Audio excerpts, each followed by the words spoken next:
சந்தோஷமான வணக்கங்கள். மற்றொரு சைவம் வளர்த்த பெரியார் தொடர்பான நிகழ்ச்சியின் வாயிலாக உங்கள் அனைவரையும் சந்திப்பதில் மிக்க மிக்க மகிழ்ச்சி. எங்களுடைய இந்த நிகழ்ச்சியின் வாயிலாக சைவம் வளர்வதற்காக அரும்பாடுபட்ட பெரியவர்களுடைய வாழ்க்கை வரலாற்று தொகுப்பை நாங்கள் தருவது வழக்கம். அதிலும் குறிப்பாக அவர்களுடைய வாழ்க்கை வரலாறானது மிக மிக வியக்கத்தக்க வகையில் அமைந்திருப்பது நாங்கள் எல்லோருமே பார்க்கக்கூடிய ஒரு விடயமாக இருக்கின்றது என்று சொன்னால், இன்றைய காலத்தை ஒப்பிட்டு பார்க்கின்ற போது நாங்கள் எத்தனை பேர் கோயிலுக்கு செல்வதற்காக நேரத்தை ஒதுக்குகின்றோம், அது மாத்திரமில்லாமல் ஆன்மீக நடவடிக்கைகளுக்காக நேரத்தை ஒதுக்குகின்றோம் என்று சொல்லி பார்த்தால் எண்ணி பார்த்தே நாங்கள் சொல்லக்கூடிய அளவில் இருக்கின்றது. ஆனால் அன்று நாங்கள் பார்த்தோம் என்று சொன்னால், ஒரு சைவ சமயத்தை வளர்ப்பதற்காக எத்தனையோ பேர் போராடி இருக்கிறார்கள். இன்றைக்கு எல்லோருமே போற்றக்கூடிய ஒரு மதமாக, எல்லோருமே வழிபடக்கூடிய ஒரு மதமாக சைவ சமயம் இருக்கின்றது என்று சொன்னால், அதில் எத்தனையோ பேருடைய பங்களிப்பு, அர்ப்பணிப்பு என்பதை இருக்கின்றன என்பதை நாங்கள் உணர்ந்து கொள்ள வேண்டியவர்களாக இருக்கின்றோம். குறிப்பாக ஆன்மீகம் அப்படின்னு சொன்னால் இன்றைய காலத்துக்கு மிக மிக பொருத்தமான ஒரு விடயமாக இருக்கின்றது. ஏனென்று சொன்னால், இன்று எல்லோருமே நவீன யுகத்தில் வாழ்ந்து கொண்டிருக்கின்றோம். இந்த நவீன யுகத்திலே எல்லா வேலைகளையும் பார்ப்பதற்கு எல்லோருக்கும் நேரம் போதாமல் இருக்கின்றது. அவ்வளவுத்திற்கு ஒவ்வொருவர் வேலை மாற்றி வேலை என்று சொல்லி ஓடிக்கொண்டே இருக்கிறார்கள். அதுபோல மாணவர்களும் கல்வி என்று சொல்லி வெவ்வேறு இடத்தில் கல்வி கற்பது என்று சொல்லி வெவ்வேறு இடங்களுக்காக சென்று கொண்டிருக்கிறார்கள். இவ்வாறு இருக்கையிலே அவர்கள் மனதளவில் தங்களை பாதுகாத்துக் கொள்வதற்கு, தங்களுக்கு நம்பிக்கையானவர்களுடன் ஒரு விடயத்தை பகிர்ந்து கொள்வதற்கு எல்லாம் மிக மிக போராட வேண்டி இருக்கின்றது. அவ்வாறு இருக்கையில் எங்களுடைய மனதில் இருக்கக்கூடிய துன்பங்கள், எங்களுடைய மனதில் இருக்கக்கூடிய பிரச்சனைகளை வெளிப்படுத்தக்கூடிய ஒரு இடமாக ஆலயம் திகழ்ந்து கொண்டிருக்கின்றது. ஆகவே இந்த ஆலயத்துக்கு நாங்கள் செல்வதனூடாக பல எங்களுடைய பிரச்சனைகளை தீர்த்து கொள்ளக்கூடிய மாதிரி இருக்கும். உள ரீதியாகவும் சரி, உடல் ரீதியாகவும் நாங்கள் நிம்மதியை பெற்றுக்கொள்ளக்கூடியதாக இருக்கும் என்பதை நாங்கள் எப்பொழுதுமே நினைவில் வைத்துக் கொள்ள வேண்டிய இருக்கின்றோம். அந்த வகையிலுமே சைவம் வளர்த்த பெரியார்கள் வரிசையிலே கடந்த வாரம் நாங்கள் மாணிக்கவாசக சுவாமிகளுடைய வாழ்க்கை வரலாற்றை பார்த்திருந்தோம்.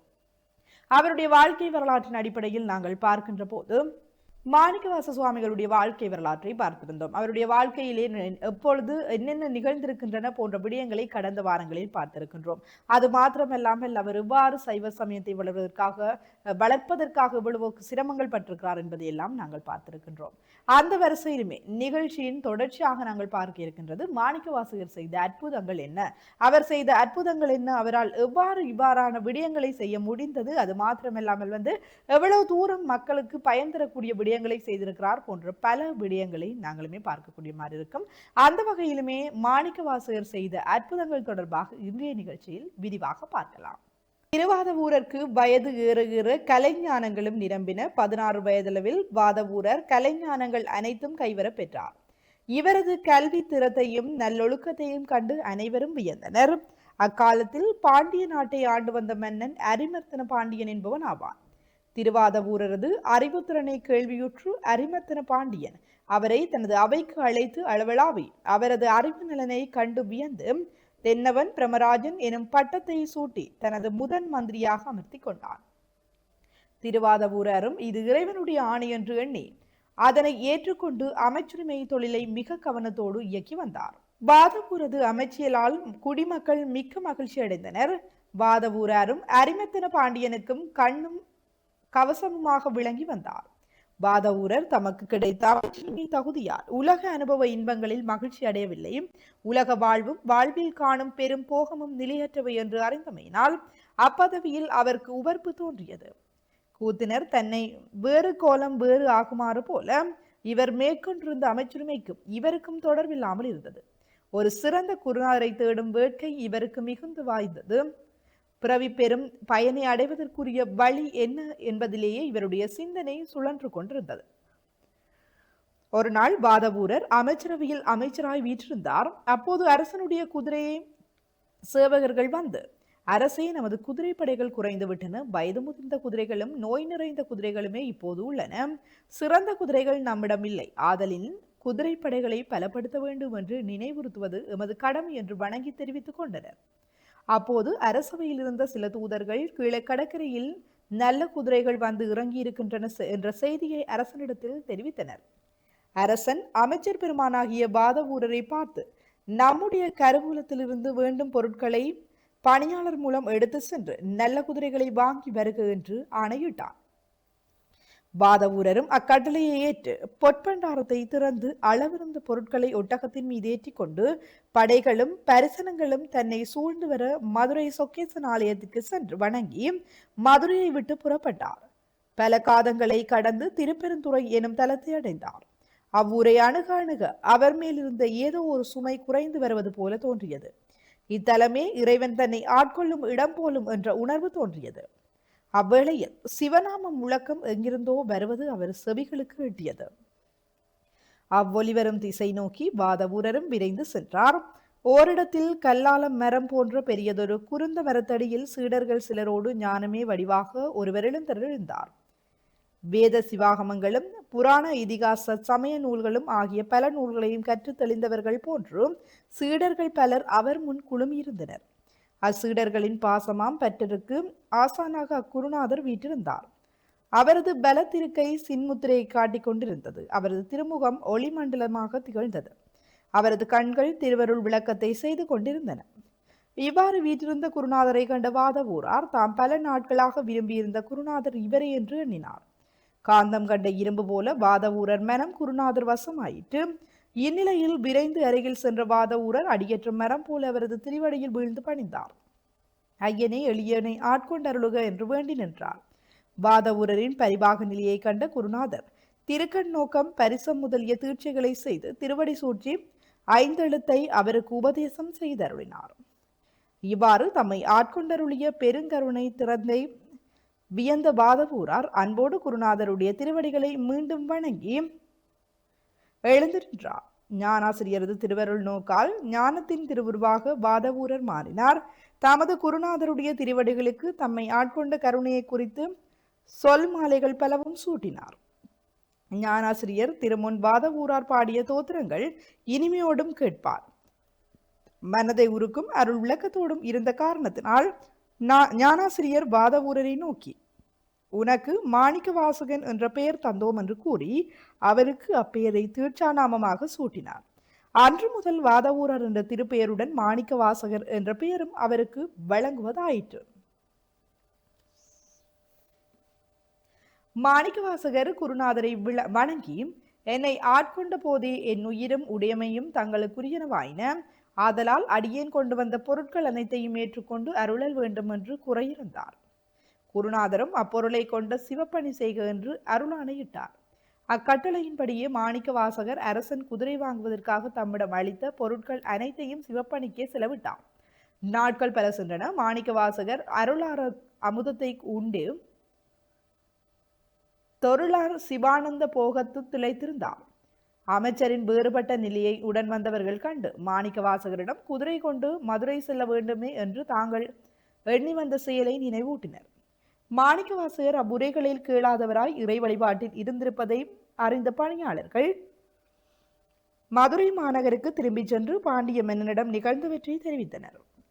இச்செய்தி அறிந்த பாண்டிய மன்னன் சினந்து திருமுகம் ஒன்று எழுதி அதை வாதவூரிடம் சேர்ப்பித்து அவரை அழைத்து வருக என்று ஆணையிட்டு சிலரை ஏவினார். பணியாளரும் திருப்பெருந்துறையை அடைந்து அரசன் அளித்த திருமுகத்தை அமைச்சர் பிரானிடம் கொடுத்து அரசன் கட்டளையை அறிவித்து நின்றனர். இதை கேட்ட வாதவூரார் தம் குருநாதரிடம் சென்று நிகழ்ந்ததை விண்ணப்பித்து நின்றனர்.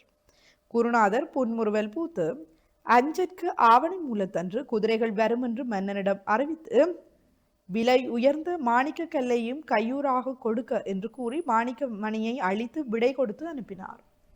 வாதவூரரும் குருநாதரை பிரிய மனமில்லாதவராய் பிரியா விடை பெற்று மதுரைக்கு எழுந்தருளினார். அரசவைக்கு வந்த மாணிக்க வாசகர் இறைவன் அருளிய மாணிக்க மணியை மன்னனிடம் கொடுத்து வருகின்ற ஆவணி மூல நாளில் குதிரைகள் மதுரை வந்தடையும் என்று கூறினார். அரசனும் சினம் மாறி மனம் மகிழ்ந்து அமைச்சரை அன்போடு வரவேற்று அருகிருத்தி அவரை மகிழ்வித்தான். வாதவூரருக்கு தாம் அளித்த வாக்கை நிறைவேற்ற பெருமான் நரிகளை எல்லாம் குதிரைகளாக மாற்றி தேவர்கள் குதிரை சேவகர்களாக புடைசூழ தான் குதிரை தலைவன் போல திருக்கோலம் பூண்டு வேதமாக்கிய குதிரையில் அமர்ந்து மதுரையை நோக்கி புறப்பட்டான். குதிரை படைகள் மதுரை நோக்கி வருவதை ஒற்றர்கள் மூலம் மன்னன் அறிந்தான். அவன் மனம் மகிழ்ந்தது. கடலலைகள் போல் வந்த படைகளின் விரைந்த நடையினால் எழுந்த புழுதிப்படலம் வானை மறைத்தது. குதிரை கூட்டம் மதுரை மாநகரை அடைந்தது. குதிரை தலைவனாக வந்த சிவபிரான் பாண்டியன் முன்னிலையில் குதிரைகள் அனைத்தையும் கொண்டு வந்து நிறுத்தினான்.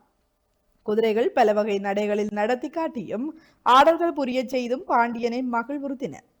பெருமகிழ்ச்சி அடைந்த பாண்டியன் குதிரை தலைவனுக்கு ஒரு பட்டாடையை பரிசாக கொடுத்தான். குதிரை தலைவனாக வந்த பெருமான் அப்பரிசை புன்னகையோடு தன் செண்டினால் வாங்கினான்.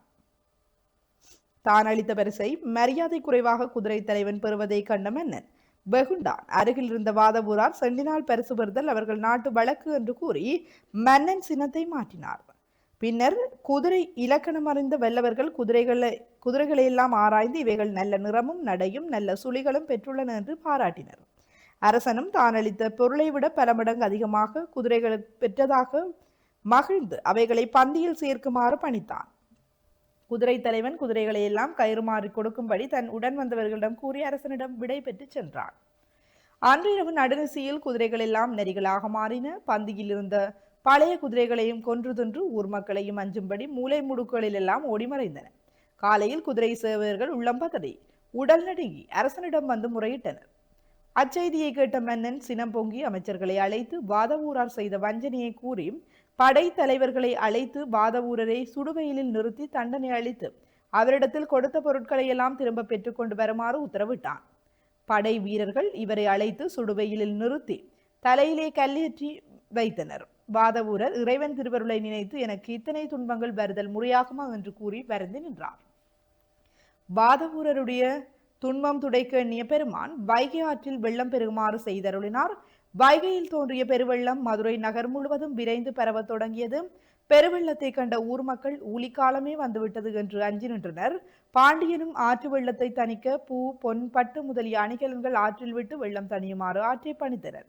வெள்ளம் மேலும் பெருகியதை அல்லாமல் சிறிதும் குறையாது கண்டு அமைச்சர்களோடு கூடியாராய்ந்து மதுரை மக்களை எல்லாம் ஒருங்கு கூட்டி ஒவ்வொருவருக்கும் இவ்வளவு பங்கு என்று அளந்து கொடுத்து ஆற்றின் கரையை அடைக்கும்படி ஆணையிட்டான். இவ்வாறாக மாணிக்க வாசகர் தொடர்பாக நாங்கள் பார்க்கின்ற போது பல விடயங்களை அறிந்து கொள்ளக்கூடியதாக இருக்கின்றது. குதிரை வாங்குவதற்காக சென்றவர் ஒரு ஞான நிலையை அடைகின்றார். அது மாத்திரமில்லாமல் அதன் பிற்பாடு அவர் குதிரைகளை கொண்டு வருகின்றார். அந்த குதிரைகள் எல்லாம் மாறுகின்றன. அது மாத்திரமில்லாமல் மன்னனால் தண்டனை வழங்கப்படுகின்றது. அந்த தண்டனை அது எங்களுடைய மாணிக்க வாசகருக்கு பெரும் தண்டனையாக இருக்கின்றது. வெயிலில் நிற்க சொல்லுகிறார். ஆகவே இந்த வெயிலிலிருந்து காப்பாற்றுவதற்காக இறைவன் வைகை ஆற்றினை பெருக்கெடுக்க செய்கின்றான். இவ்வாறாக இவருடைய வாழ்க்கை முறையில் பல விடயங்களை நாங்கள் சொல்லிக்கொண்டே செல்லலாம். இவர் செய்த அற்புதங்களை நாங்கள் சொல்லுகின்ற போது உண்மையிலேயே நேரம் போதாமல் இருக்கின்றது. ஏனென்று சொன்னால் அவ்வளவுத்திற்கு இவருடைய அற்புதங்கள் தொடர்ந்த வண்ணமே இருக்கின்றன என்று நாங்கள் சொல்லிக்கொள்ள முடியும். அவர் இறந்து பல வருடங்கள் ஆனாலும் இன்றும் அவரை பற்றி பேசிக் கொண்டிருக்கின்றோம். அவருடைய தேவார பதியங்களை பார்த்து கொண்டிருக்கின்றோம், படித்துக் கொண்டிருக்கின்றோம் என்று சொன்னால் அது அவர் செய்த அந்த அற்புத தொண்டினுடைய அடையாளம் என்றுதான் நாங்கள் குறிப்பிட்டுக் கொள்ள முடியும். அவ்வாறு இருக்கையிலே இன்றைய நாளிலும் மாணிக்கவாசகருடைய வாழ்க்கை வரலாற்றை பார்த்திருந்தோம். மற்றொரு காணொலியில் தொடர்ச்சியாக அவருடைய வரலாறு தொடர்பாக பார்க்கும் வரை நிகழ்ச்சியில் விடைபெற்று செல்லும் நான் கலன் ஜெயக்குமார். நன்றி நேயர்களே.